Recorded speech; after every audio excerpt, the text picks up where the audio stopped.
I was a 1973 graduate of the business school.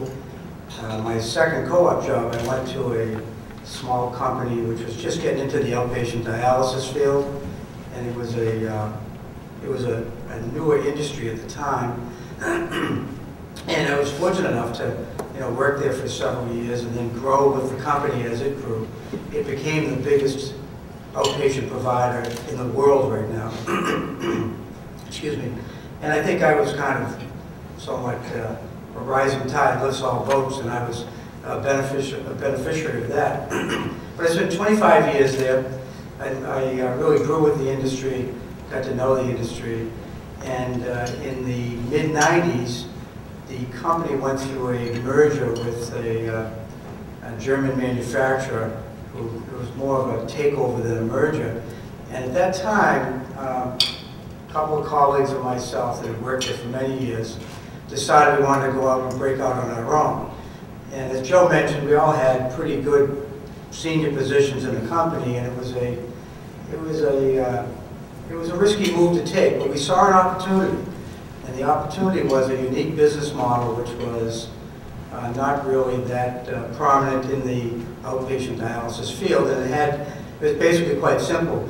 We engaged the doctors to become partners in the joint venture of owning outpatient dialysis clinics. And heretofore was not really done that much. But we saw an opportunity because it was something that was really impacting our business model at the time, which was basically a salaried medical director model. So we'd see people leave the industry and leave our company to go own their own programs. So we went out and we decided to try to do this on our own. We thought we could do it better. And we went out and we raised $5 million in venture capital money. We met with 3 venture capitalists. We went with the 3rd venture capital group. And we were off and running. As one of my partners said, it was an interesting time for us because we came from senior positions and we were working out of our homes. And as one of my partners says, his wife kept saying, "We really think this is a pretty good idea." And but fortunately, we had a lot of good relationships in the industry. It took us a year to open our first clinic, but we were off and running. We had $5 million in capital. We had milestones that we had to hit. We hit every one of those milestones, and we've grown to be, as Joe said, the 6th largest provider in the United States. So it was a daunting experience, but very rewarding. And I really look at my roots at Northeastern as something that enabled me to take this step after 25 years of being in a pretty comfortable position. So that's my kind of story. When I think of entrepreneurship, it takes many forms and shapes, and it's certainly not just the shape of owning a business, which most of us probably never will. But it can certainly take the shape of an entrepreneurial attitude that you exercise as you work in organizations and you take different positions and so forth. So looking back on my career, which Joe described, which essentially went from as a clinical pharmacist in academia to biotech to large pharma and then venture capital, I'll describe probably the 2 or 3 changes that I view as the most career-changing and life-changing, if you will. And probably the first one was the switch from academia, from the safety of academia, to going to a biotech company, to join a very young biotech company in those early days, in that first wave of biotech in the late 80s, Genetics Institute. And I was the 2nd person in the clinical development group, which meant that you're driving at 60 miles an hour and changing the tire at the same time. We're literally writing SOPs and building infrastructure and filing INDs with the SOPs we're just writing at the same time to put the first few compounds, a number of very breakthrough new growth factors into the clinic. It was an invaluable experience, wearing many hats. Looking back on it, I'm not sure I wish to repeat it, but I am incredibly grateful, and I wouldn't trade that experience for anything.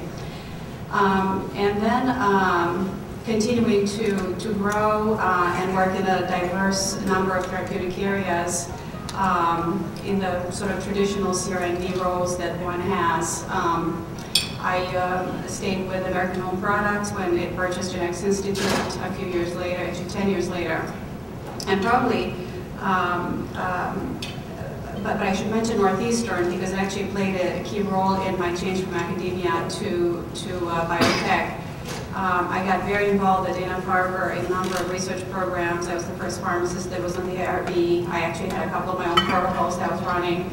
And I became very interested in research to a level that wasn't really met by what I learned in school. So that's what prompted me to actually do the Master's in Health Professions program at Northeastern, which allowed me not to just learn a number of skill sets that I just simply didn't have, or to put knowledge behind what I was already doing, but also it allowed me, and this is where the entrepreneurial fabric of Northeastern comes through the years, really customized the program to exactly what I needed. And I had advisors and professors that actually allowed me to do this and encouraged me to do it, to the point where I was doing one-on-one programs when I ran out of the courses I was interested in. So to this day, I'm very grateful because I got a lot out of that program. I felt like I did sort of a customized program for my needs.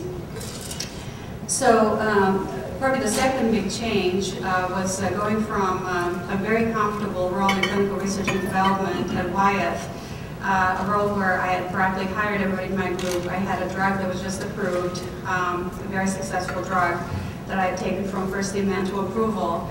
I left that to join a newly formed group in the company called Experimental Medicine. I have a very dear former colleague sitting here. And this was an example of having a small entrepreneurial company, if you will, a venture within a very large pharma. And any of you that's worked in large pharma understand how challenging that can be, not just scientifically, but organizationally.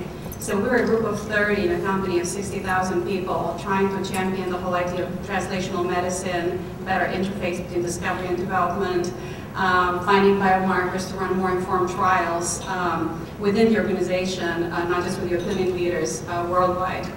And that was, again, going from safety, to repeat Chris's point, to sort of the unknown. I barely knew how to spell pharmacogenomics, and it was scary because 2 years later I was giving talks at meetings about, using pharmacogenomic biomarkers. But that's the power of trying something different and continuing to grow personally. So there was a life-changing experience, and I recall several people asking me, why would you leave CR&D? You have a drug approved, you have your group exactly the way you want it, you're going to this sort of unsafe thing of 30 people, you guys will disappear in 2 years, it's not viable.